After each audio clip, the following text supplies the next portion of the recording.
مرضی ہے کرنا میں معاف کر دوں گا، جو مرضی ہے کرنا میں رب معاف کر دوں گا، مگر شرک نہ کرنا۔ پہلی چیز، سب کچھ کرنا میں رب معاف کر دوں گا، شرک سے بچنا۔ میرے کریم نبی نے فرمایا صحابہ سب کچھ کرنا، اللہ کے ساتھ کسی کو شریک نہ ٹھہرانا، ایسا کرو گے تو تباہ و برباد ہو جاؤ گے۔ خدارا اللہ کی تباہی سے بچنا، اللہ کے قہر سے بچنا، شرک کبھی نہ کرنا۔ اللہ فرماتا ہے دوسری چیز، ہر جرم میں سزا کی ترمیم ہو جائے گی، تمہارے ہر ایک گناہ میں سزا کی ترمیم ہو جائے گی، لیکن سنو، کان کھول کے سن لو، خبردار ماں باپ کے آگے آنکھیں پھاڑ پھاڑ کے کبھی نہ دیکھنا، اس گناہ میں ترمیم ہرگز نہیں کی جائے گی۔ بوڑھے والدین کے آگے اپنی آنکھیں پھاڑ پھاڑ کے مت دیکھنا، والدین کے آگے اپنے مزاج میں نرمی لا کے رکھنا۔ تمہارا رب کریم ہے، اور جس نبی کو تم پر مبعوث فرمایا وہ نبی رحمت للعالمین ہے۔ جوانوں مجھے ایسے پیار کا انداز تو دکھاؤ کہ غزوہ کے موقع پر ایک صحابی گزرے، انہوں نے لوہے کی زرہ پہن رکھی تھی، جنگ کے لیے تیزی تھی، دشمن سامنے کھڑے تھے، یہ صحابی تیزی سے گزرنے لگے، جنگ کا میدان تھا، صحابی نے لوہے کا جوتا پہن رکھا تھا، ان کے لوہے کے جوتے والا پاؤں میرے کریم نبی کی نالین پر آ گیا۔ صحابی تیزی سے جا رہا تھا، صحابی کے لوہے والا جوتا میرے نبی کے نازک پیروں پر آ گیا۔ اب جیسے ہی لوہے والا جوتا نبی کے پاؤں پر آیا تو درد کی وجہ سے اندر سے ایک آہ نکلی، منہ سے آہ کی آواز نکلی۔ میرے کریم نبی کے ہاتھوں میں ایک چھڑی تھی، وہ صحابی جنگ کی طرف دوڑے چلے جا رہے تھے، نبی نے پیچھے سے وہ چھڑی اس صحابی کو دے ماری۔ آقا کریم نے ہاتھ میں چھڑی پکڑی ہوئی تھی تو وہ صحابی دوڑتے چلے جا رہے تھے، جیسے ہی اس صحابی کا پیر میرے کریم آقا کے پاؤں پر آیا تو میرے نبی نے وہ چھڑی اس صحابی کو مار دی۔ چھڑی اس لیے ماری تھی کہ آپ خیال سے چلیں، اگر یہی پاؤں کسی اور کے پاؤں پر آ جاتا تو اس بیچارے کا کیا بنتا۔ اللہ اکبر، انہوں نے تو لوہے کی زرہ پہن رکھی تھی اور چھڑی تو لکڑی کی تھی، لوہے پر لکڑی کا اثر کہاں ہوتا ہے۔ اللہ اکبر، بس پھر کیا تھا، وہ صحابی وہیں کے وہیں کھڑے ہو گئے۔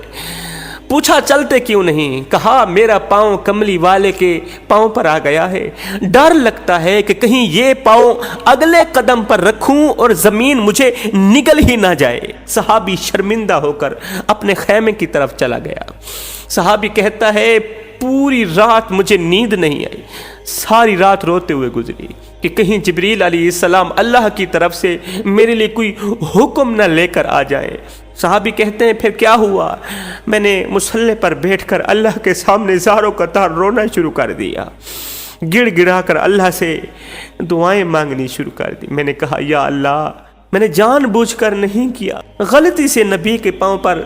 میں بدبخت انسان کا پاؤں آ گیا، یا اللہ صبح کو میرے لیے کوئی شرمندگی کا اعلان نہ ہو جائے۔ کہنے لگے بس صبح کے انتظار میں تھا کہ صبح ہوتے ہی آقا علیہ السلام کی خدمت میں جاؤں گا اور اپنی معافی کی بھیک مانگوں گا۔ صبح فجر کی اذان ہوئی، اذان دینے والے نے ساتھ ہی اعلان کر دیا کہ وہ شخص کہاں ہے جس نے کل رسول اللہ صلی اللہ علیہ وسلم کے نرم و نازک پاؤں پر اپنا پاؤں رکھا تھا، وہ صحابی کہاں ہے، وہ جلدی سے آئے، اللہ کا نبی اسے بلا رہا ہے۔ صحابی کہتے ہیں میری چیخ نکل گئی، میں پریشان تھا کہ اللہ کے نبی نے مجھے کیوں بلا لیا، اب تو جبریل بھی اللہ کی طرف سے کوئی قانون یا سزا لے کر آ گئے ہوں گے، اس لیے تو مسجد میں اعلان ہو رہا ہے کہ وہ بدبخت کہاں چلا گیا جس کا پیر نبی کے پیر پر آ گیا تھا، اور آقا کریم بلا بھی رہے ہیں۔ صحابی کہتا ہے میں دبے پاؤں ڈرتا ہوا حضور کے پاس آیا، اللہ کے نبی صلی اللہ علیہ وسلم کے سامنے آ کے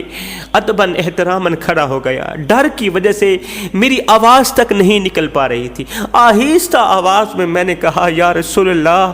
انجانے میں ہو گیا تھا، میں نے جان بوجھ کر نہیں کیا تھا، مجھے معاف کر دو،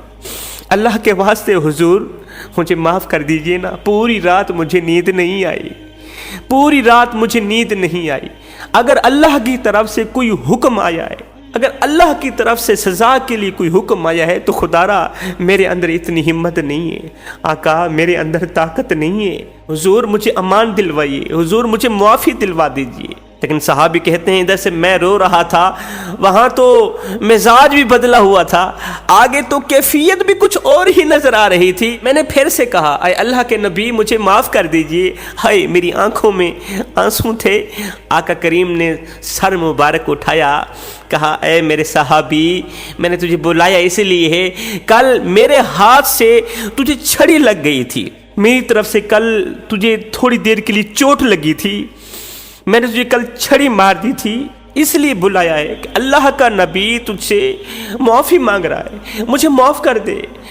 میں نے تو اس لیے ماری تھی کہ دھیان سے چلو، اگر یہی پاؤں کسی اور کے پاؤں پر آ جاتا تو اس بیچارے کا کیا بنتا، لوہے کا پیر تھا، لوہے کا جوتا تھا۔ صحابی کہتے ہیں جیسے ہی نبی نے معافی کا نام کہا، جیسے ہی نبی نے مجھ سے معافی طلب کی، ایک دم مسجد میں رونے کی آواز بلند ہوئی۔ مسجد میں بیٹھنے والا ہر ایک صحابی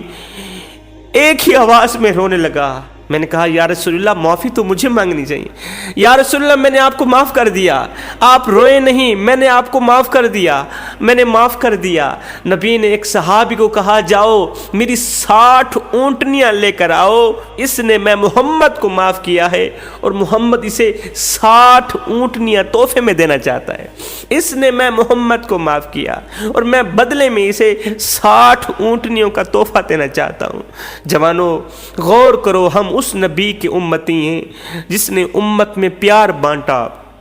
محبتیں بانٹی، ایک دوسرے بھائی کو معاف کرنے کا درس دیا، امن کا درس دیا، اخلاق کا درس دیا۔